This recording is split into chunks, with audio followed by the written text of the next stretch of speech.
Hello and welcome to the Children of Skyrim update number 6. As you can tell, there is no video of me this time, so I'll get more to that in a little bit here. First of all, Happy Hearts Day, everybody. This is a very wonderful community day where we just celebrate Elder Scrolls version of Valentine's Day. That's not necessarily true. Don't get angry at me. But let's just celebrate with love in the air, okay? Go out, party, have sex, who cares? So, back to the no video part. I'm trying out a new style here where, to me it'd be easier to edit these if I don't have to have the video and all that. So the show itself might be changing a bit into more of a podcast style, which I think would be fine. Anyway, you just click and listen. I don't know if a lot of you actually watch the videos just to see me give this update. It would also make it a lot more crisp, I think. So, like, I don't know, to me, it's a lot less time consuming and it is less labor intensive. And I think I can do a lot more this way and be able to make it more of a like a podcast style. So, you know, some of them might be longer, like the character interviews and such. Which, if we're doing it this way, I'm going to ask that all future interviewees have a voice recorder of their own, such as Audacity, so that whenever I do interview you guys, you can save your Audacity file and send it to me via email. And then I can sync the timelines, just edit them very easily together. So that's a little update on the show. I am also going to try and get in touch with Forge Master, who I believe runs the site now, and see about maybe working on this podcast a bit and making it into something that pops up on the main page. I'm unsure if that would be a thing or not. So yeah, if anybody else would like to help out with this at all, any and all help is appreciated. Just get in contact with me via Enjin or email. My email is nicktransu@gmail.com, so it's very easy.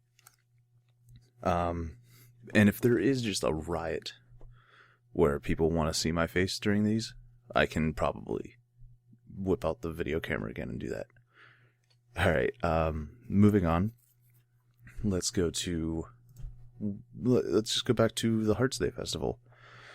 So this festival is actually happening tonight. So if you're listening to this the day after or a week down the road, I'm sorry I didn't get this out in time, but it is being hosted today, the 20th of February, in the lore-friendly date for the Hearts Day Festival. So House Nemos decided to put together this event for us. It was taking place at 9 p.m. Eastern in the Rift Marketplace. Oh, I screwed that name. The Riften Marketplace. So let me just give you a little bit of a description here and spark your interest if you had no idea this was going on. So, join House Nemos in the Riften Marketplace on the 20th day of Sunsdawn at 9 o'clock in the evening for a celebration of the Hearts Day Festival. Food and spirit will be available, and a fun bill of festivities is planned. In every house in Tamriel around this day, the legend of the lovers is sung for the younger generation, in honor of the lovers, Polydor and Eloisa. Let us come together and celebrate. So here is a quick rundown schedule of events. At 9 p.m., the festival opens. Everybody's there, gathered around. 9:30, there's a date auction. More info on this to come as I get down the list here. 10:30, the auction is going to end. At 10:45, there's a costume contest. So for your costume contest, it is what love looks like to you. So they're telling you to dress as something or someone you love, and you have to give a brief description of your costume. There are 2 ongoing events, which are a split the pot raffle, which is a 50-50. And then there is a bard by the name of Tirana Saturve, who will serenade you with beautiful music in the market square. So, sounds like a good time. This is again in the Riften Marketplace. So, if you're interested in the date auction, let's go through a few things here. So it's in-game gold, first off. So you actually have to offer in-game gold for the person you are going to want to date.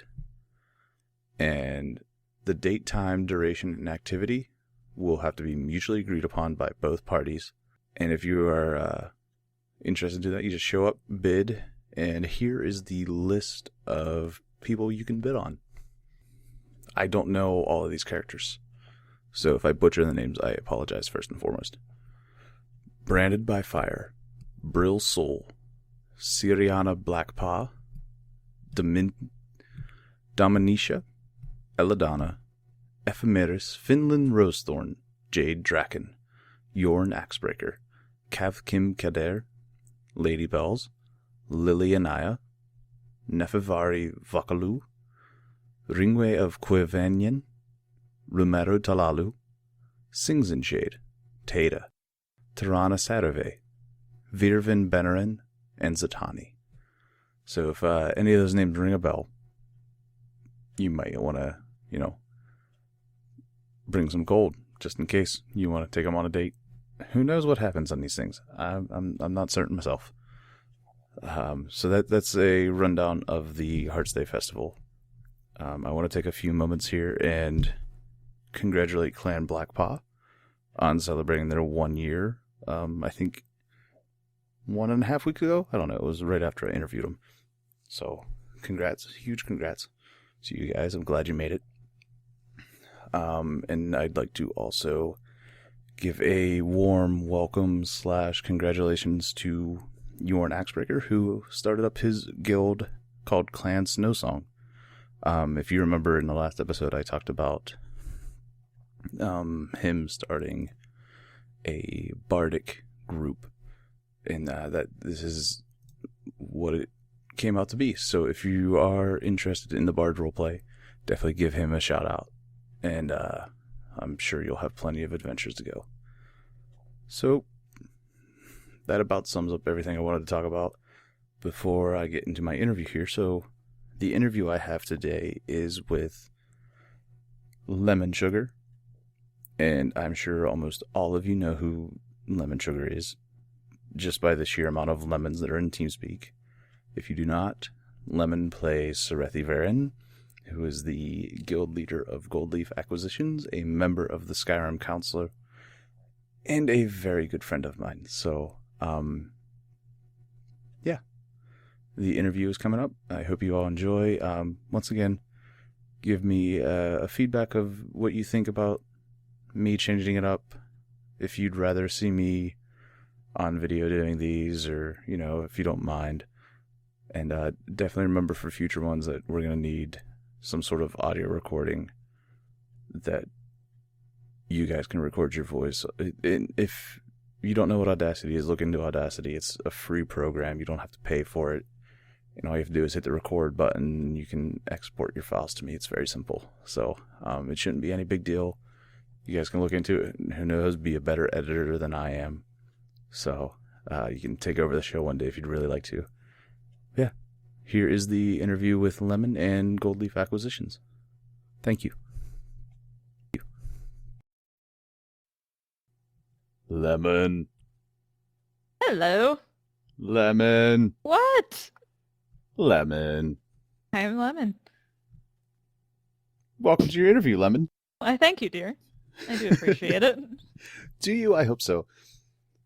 So yeah, it's what we talked about this for a while. How, I don't know, like a month, right?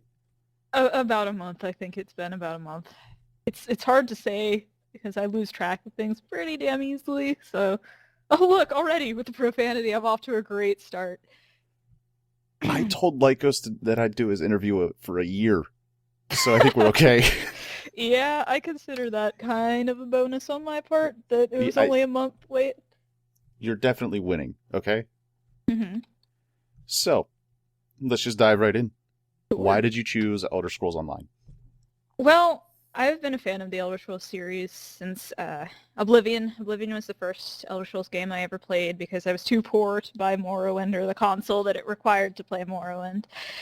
So it was one of the games I played for a really, really long time, and I was always kind of, I guess, entranced by it. I spent 2 years playing Oblivion because it was one of my only games, and it was in that sort of format that I started to build stories and get more interested in creating the characters and knowing the lore and all that other sort of stuff. And Skyrim was a big deal for me too. It was the first game I ever bought on my own, and my most intense Elder Scrolls story surrounds the Skyrim plotline and actually has nothing to do with the Dragonborn, but I can get into that another time. So as soon as I heard about ESO, I'm like, this could hit or miss, I've never played an MMO before. I might as well try this since it's, my favorite franchise. I'm going to want to attempt something new. And sure enough, I started playing. I was Aldmeri Dominion at first. I played the character over there for 3 vet levels until he kind of became useless once I started playing my pact character. So you've never played an MMO before? Nope, this is my first one. Is this your first time role-playing? Yeah, actually, it is. So I didn't even know that. The things you learn in an interview, people. The things you learn. Okay, so you started out on AD, but you weren't in Altmer, were you? I was an Altmer. Oh. Altmer Master Race, man. Oh. I played as Altmer all 3 Elder Scrolls games. I still have a lot of them. I used to respect you. Oh, well. The feeling is mutual. Ow. Ow. I kid. I love you, Nick. Oh, interview over. Is it? No, we're good. We're going to keep going. So, next question. Why did you decide to settle on a male Dunmer named Serethi? Because I have an inability to play female characters, and among other things where that's concerned.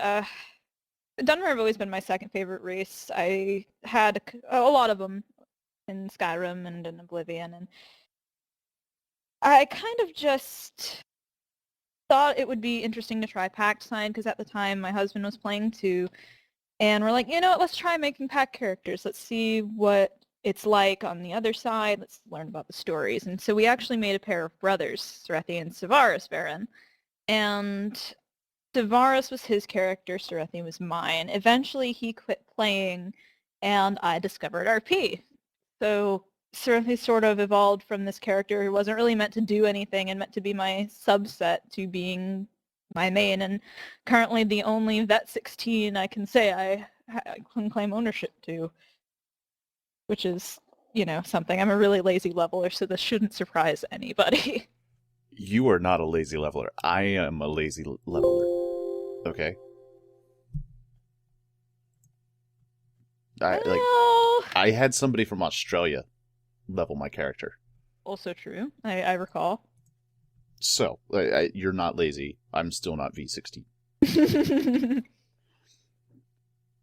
So, at what point did you decide that Serethi was going to be your roleplay character? Serethi was the only one I ever really had an option for RP on, since I'd never been approached by anyone like that in the Dominion. I'd never even seen RP in the Dominion. The first time I actually saw anything that was even remotely like that was on Serethi. I think it was like level 16 or 15 at the time, and I went into the Ebenhart Dye Station, and I happened to see people role-playing around there, and I had no idea what I was looking at. I'm just like, oh my goodness, these people are talking in character, and I don't know what this means, but this seems like something I would like. And I didn't. What is this purple text floating all around? Exactly. I had no idea. None at all. And it took me a while, because I didn't talk to anybody. Like, I didn't message them. I didn't really know what was going on, so I kind of just left it alone and continued to level for a little while. And I was then sent a message inviting me to RP with a roleplay guild because my name was Lord Friendly. That was how they found me. It was because Serethi's name actually made sense. So that was where he was sort of picked up into it and brought into the roleplay scene. All right, that's cool. Now, I don't want to get too far into Sarethi's backstory because I know it's messed up, and Thanks. I've heard some tales. Okay, but did you draw inspiration from anything? Um, with him, I am tempted to say no. All of my characters kind of will either share certain traits with me or kind of just come from a desire to want to play this or experience this from their perspective kind of deal. And Sarathi and I really aren't that much alike in most ways outside of his social nature. I'm kind of the same way. I like to go out and I like to talk to people, I like to meet new people. That shows through a lot in him too. I really hope you're not alike. I really do. Once again, I know his past. I'm sorry. Continue. I'm not like that at all. Trust me, I didn't go through that phase. And for those of you who are listening to this, if you read his character profile, you'll understand a little bit about the questionable past that Nick is talking about here. I got to help pick the numbers. You did, actually. You did. It was, and those numbers are still there. I haven't written them out for the world to see yet, but most of the guild tends to know about that, as unfortunate as it is. It was due to a drunken birthday party in which he happened to say it. Oh, it'll get you every time. Every time. That's one word for it. All right, so keep going with your story. I forget where you left off. I interrupted. I apologize. Oh, about the, like how I got involved in RP sort of thing? Yeah. Well, the first guild to pick me up was the Veteran Sentinel Legion, which is odd for a character like Sarethi, which is why I didn't really stick around in that guild very much, because it didn't really fit who he was as a character. It was kind of too much, and also because it was a military-based guild and I had just come out of the military myself, I really didn't want to RP something that I had just gotten through living with for years. So I'm like, I think I'm going to try to branch out a bit more now that I'm getting into RP. Now I'm starting to understand this. I eventually ended up leaving the Sentinel Legion and going to join the Temple instead. And that was similarly short-lived, mostly due to character differences. Sarethi, the story for him being in the Temple in the first place was Sarethi wanting to, or his brother wanting him to get better and stop acting like an idiot, because he was being a dumbass. He was getting totally wasted. He was waking up in ditches, so on and so forth. And so his brother pretty much sent him there, get your life, fix your life, you stupid dumbass. And so that was where the Temple came in. Eventually that changed because I met you, and you brought me to the Vigilant in like October of 2014, if I recall correctly. Been a long-ass time since then. Is that how it worked? Yeah, that was how it worked. Oh, really? Yes, really. I just knew I met you. It was like, yo, I got this thing going on in Skyrim. I think you should be a part of it.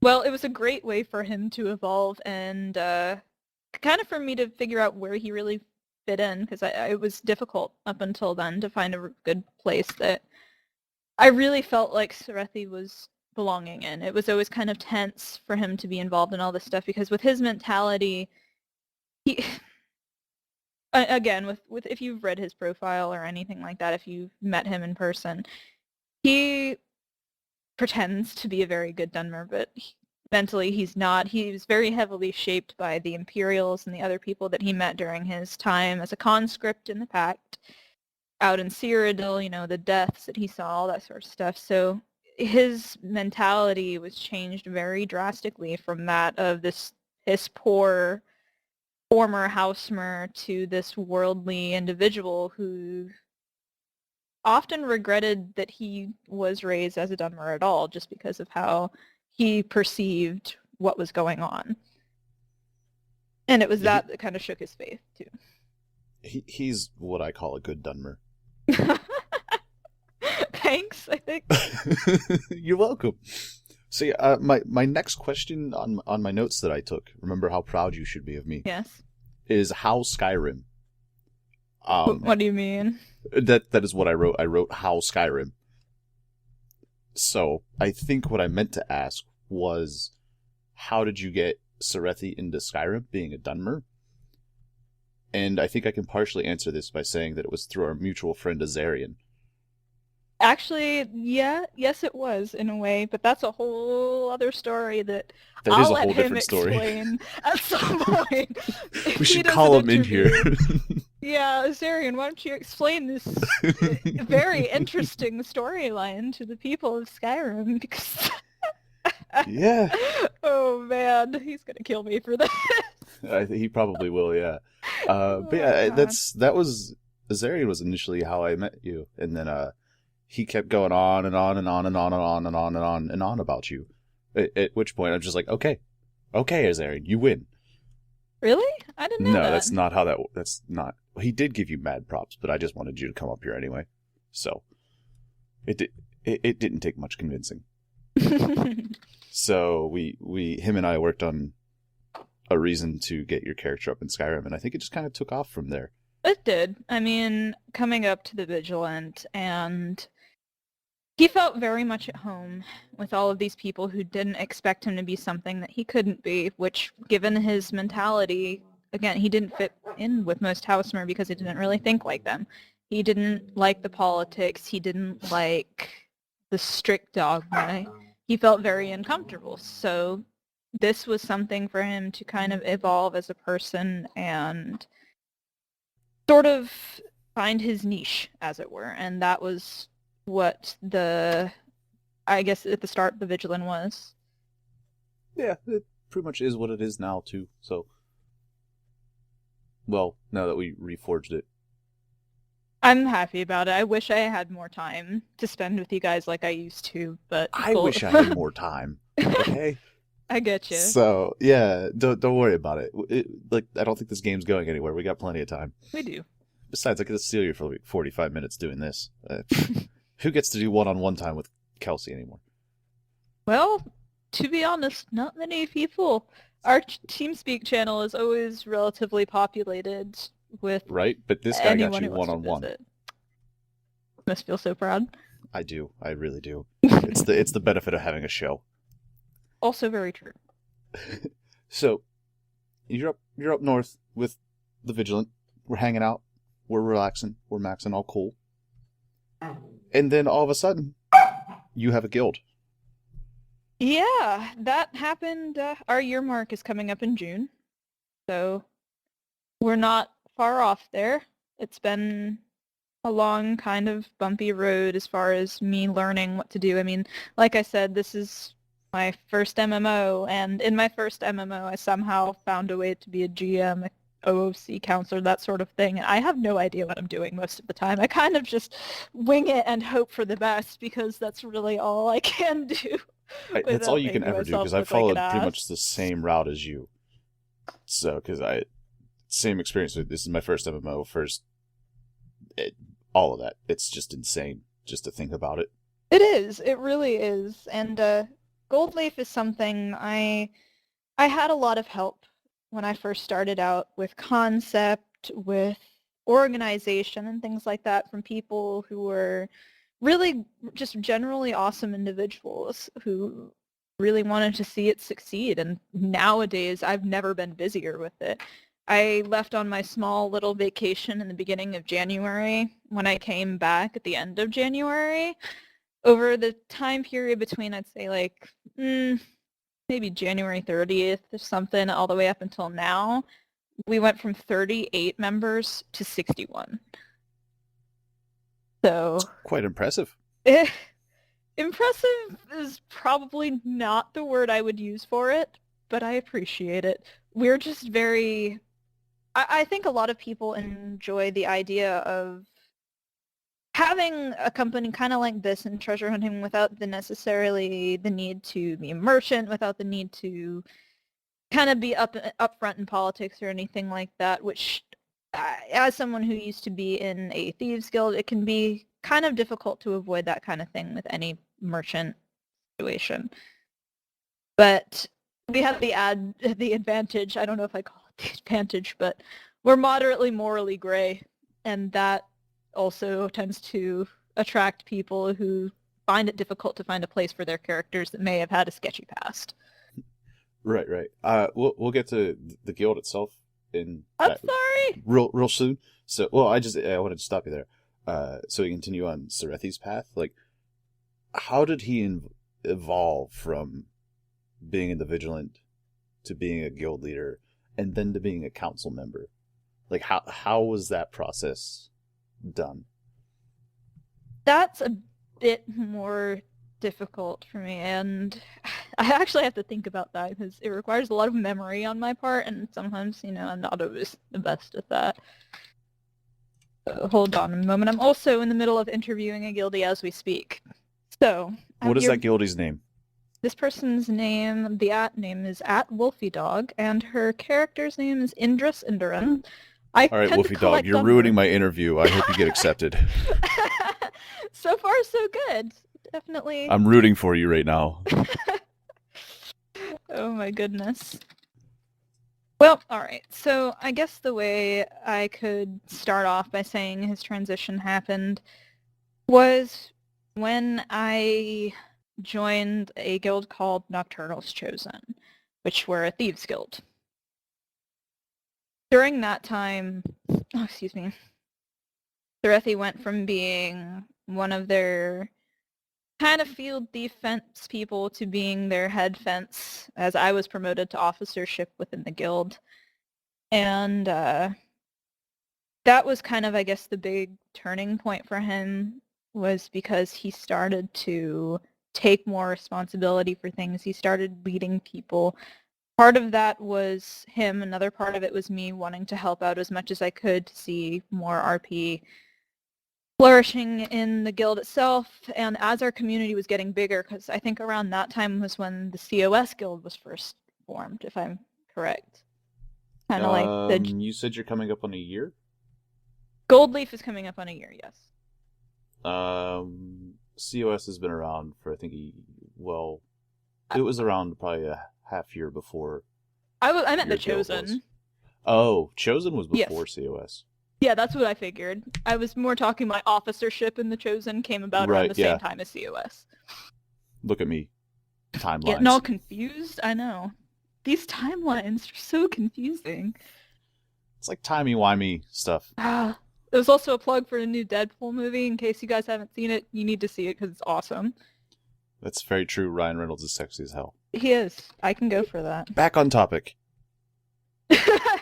Anyways, after he became the lead fence there, he took more responsibility, started leading these different events, things like that. When that guild started slowing down, because leaders couldn't really be around as much, I started trying to think of other ways I might be able to help them out, try to figure what we could do to give them some more RP, maybe even some conflict. I'm like, well, what could we possibly do to kind of help pick things up a bit? And that was when the idea for Goldleaf first started. I thought, hey, if we had treasure hunters, we might be competing for some of the similar items. We might try out a bit of conflict that I'd never really done before. So it was definitely a new concept for me and a really big step that made me very nervous because I wasn't sure, me, a guild leader, what the hell am I going to do with myself kind of thing. You do whatever you want to with yourself and people follow. Well, it certainly seems to have worked so far. I mean, 8 months feels like a long-ass time. It means you did good, kid. Let's see. Counselorship, is that what you asked? I did, yeah.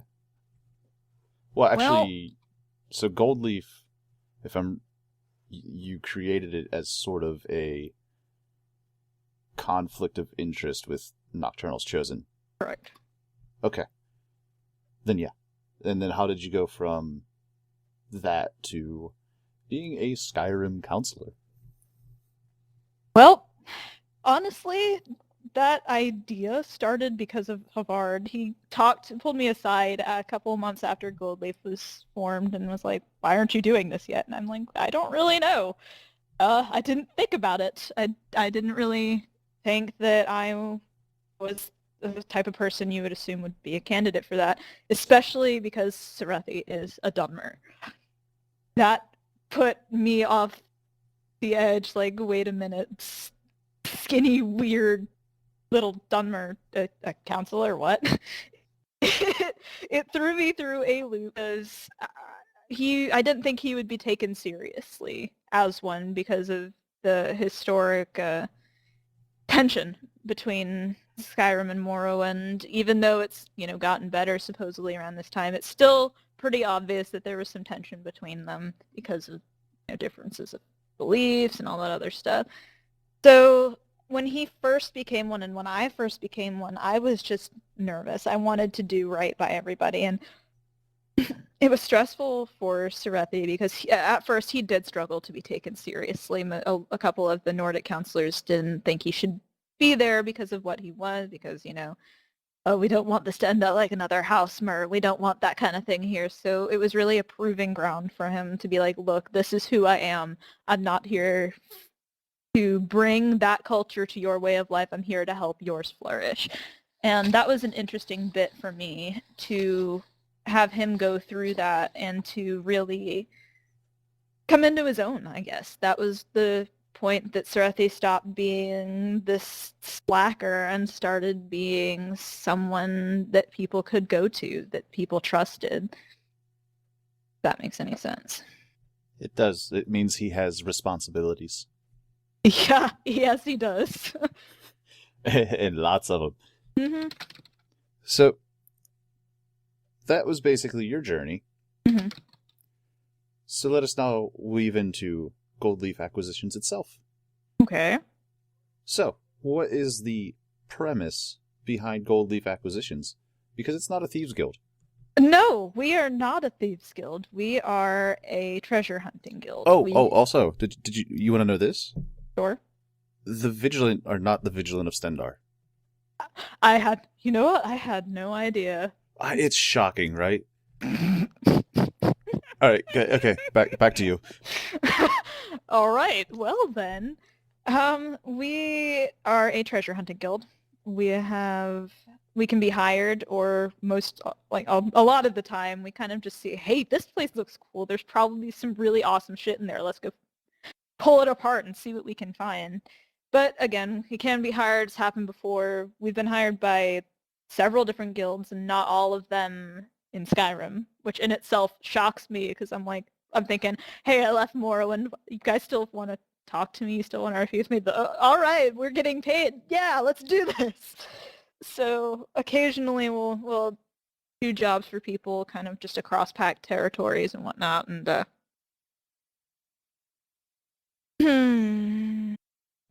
trying to think. I like to think of us lately, especially given that we've grown so much with so many good people. We've kind of, I know this gets said a lot, but Goldleaf has become very much like a family, to the point where, like, last night, several of us went to the IC house of one of our officers. Saoirse is the character's name. She sometimes hangs out with Blackpaw. It's played by the player Igerp. If any of you have been in TeamSpeak with him, he's very noticeable. You'll know who he is. Instantly. And we all went over to her farmhouse and sat there and had food and wine and just talked. And it was pretty much like a family dinner. It was kind of funny, but also kind of awesome at the same time. And one of the parts I like most about Goldleaf is that we are morally gray. Most of the people, especially the leadership, came from questionable things. Serethi was a fence and a glorified mafia boss. Galar, his third in command, was a Morag Tong assassin.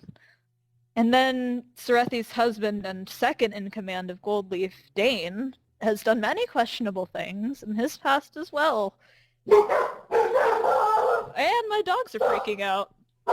Yeah. It was kind of like perfect timing, though. Yep, he sure is.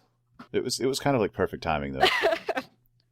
So it's like Dane's now knocking on your window outside, doing questionable things, and your dogs are not having it. That would be phenomenally creepy.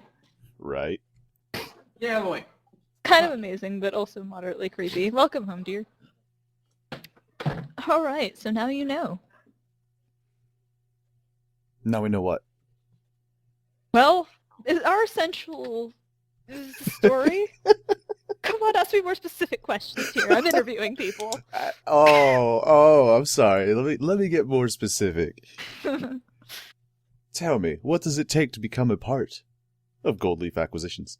Not a hell of a lot, actually. I don't believe in putting people through rigorous testing before they get into the guild. I prefer to have people come to us, talk to us. You know, we can see how you interact, we can see your RP style, we can see how you're going to handle certain things just from interacting with us in a regular setting, like in a non-event sort of setting. Ideally, if you're going to go into a ruin, you can tell us all you want, but we're not going to be able to know how well you handle these situations until you're in them. So that's a big one for us, is actually witnessing how you do things. And all our ranks are based on participation. So coming to events, just hanging out with us, getting to know us, that's a big deal for me.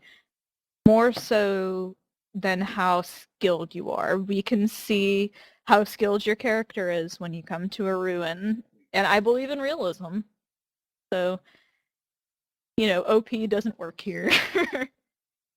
Oh, but I want to breathe fire while simultaneously riding on the back of a guar in the middle of a swamp. Well, no one's stopping you, dear. I'm a Bosmer. I can't breathe fire. You've seen Iondel. If Iondel's breathing fire, we got issues. Also very true.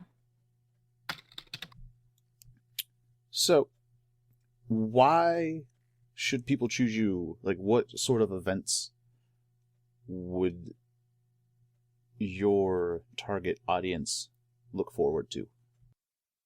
Well, I have several different DMs. Myself, Dane is a big one, and so is Gilar. We are the main three that run events. My other two officers are more for coordination and things like that. And our events, we'll go into delves, whether they be public dungeons, solo dungeons, things like that. And I like to do role-based events from time to time because I think it adds kind of a little unexpected element into it.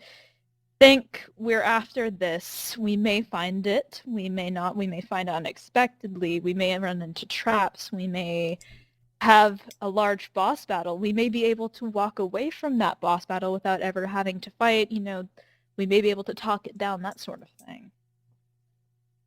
Those are always fun. Mm-hmm. It's also a bit of a challenge to do because you actually have to put a little bit of forethought into it. Yes, and I'll be very, very honest. I wing all of my events. I will plan out where we're going and think, oh, maybe we'll have one or two bosses, and then as soon as I get in there is when I just come up with everything on the fly. I find it's better that way. I do too. You never know who's going to show up, and if you plan too much, it all just goes to hell anyway. It does. It's way better to, I think, adapt your RP to the situation, to the people that are in your event, to things like that. And I know one of the things that Goldleaf hasn't done a lot of is public events, but with a concept like ours, it's kind of hard to be like, oh yeah, we're going to do this for everybody. We're going to open up for everyone, and because then there's going to be no loot left for us. I was going to say, hey, we're thieves. We're going to split our loot with you?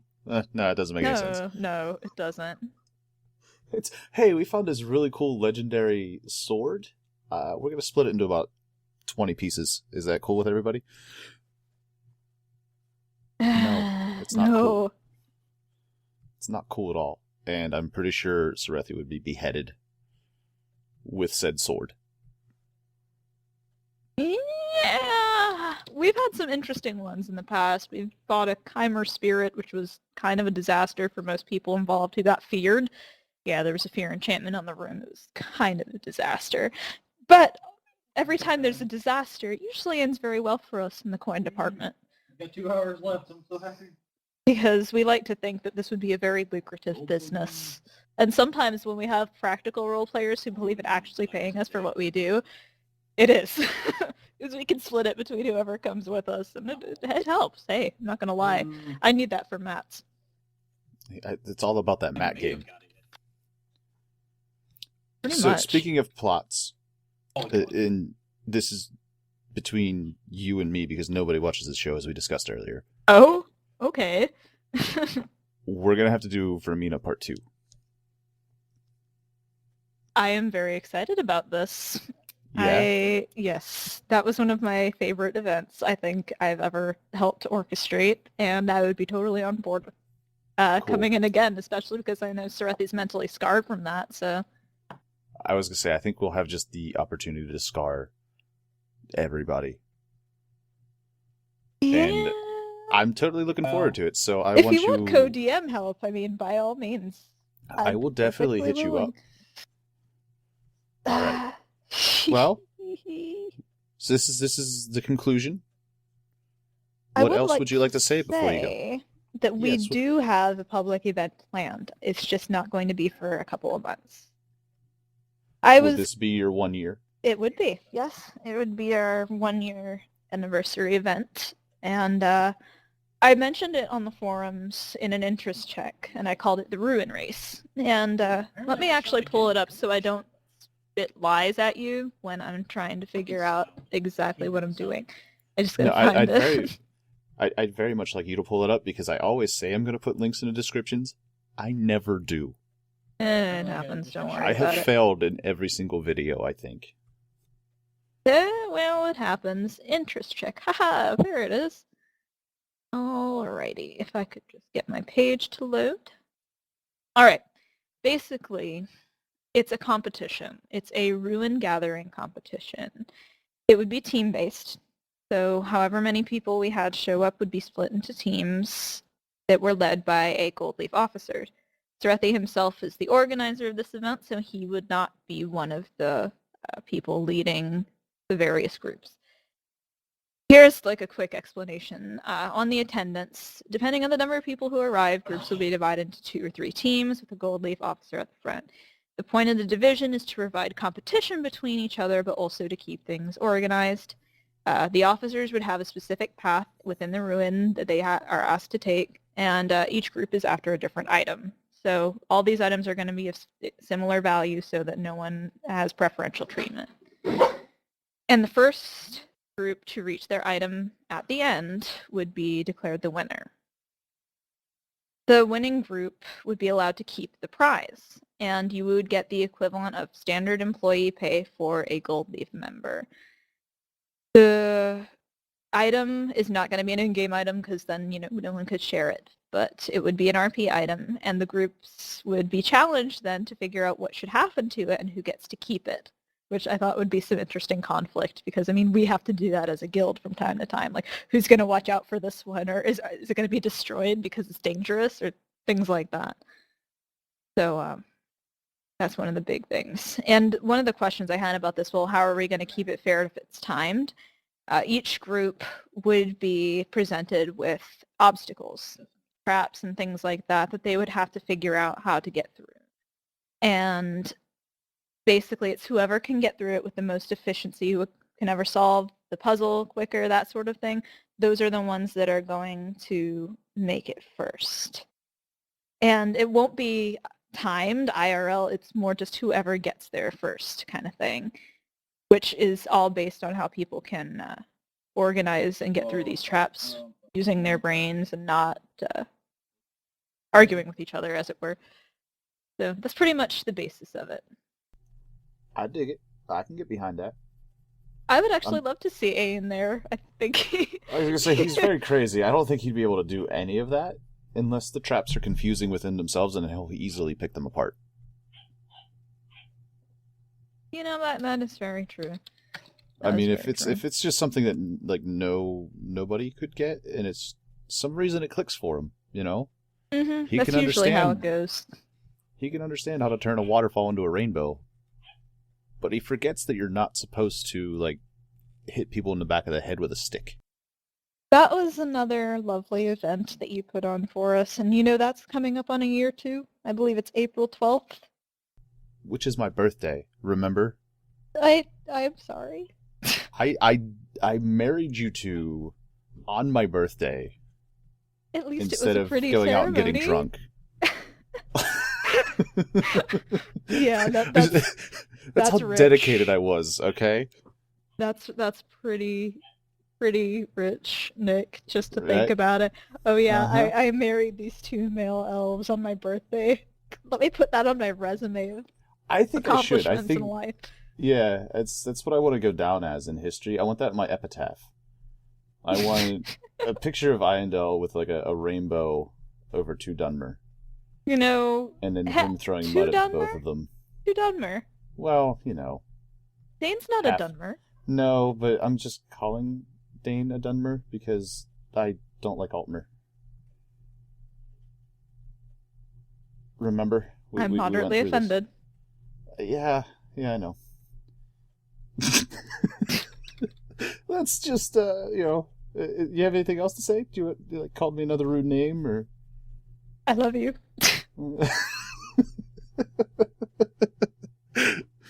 Thanks for coming on, them. You're very welcome, dear. Thank You're you the for best. having me. No, and Woofy Low or Woofy Dog? What was it again? wolfiedog, you were on there on the second one. Woofy Dog, yeah. Thanks for taking a part of the interview. God damn it. Oh my god. I hope you got in. If you didn't, I don't know. I'm sorry. But this is all about you right now. And I'm going to end it here on Woofy Dog. Thank you, Lemon. Thank you, dear. Have a good night. You as well. Maybe that's why I play male characters. Because I don't want my female characters to have to feel like this. That could be. Yeah, you don't have to just randomly have a period in the middle of RP. I think it's kind of odd that no one even thinks to do that. Like, I know that's weird, but I feel like... I've known a couple people to do that. Well, I haven't. You gotta branch out some, Lemon. What? Find your period, role players. God fucking damn it. No. Oh my god. All right. Why do I have 3 messages? Oh god.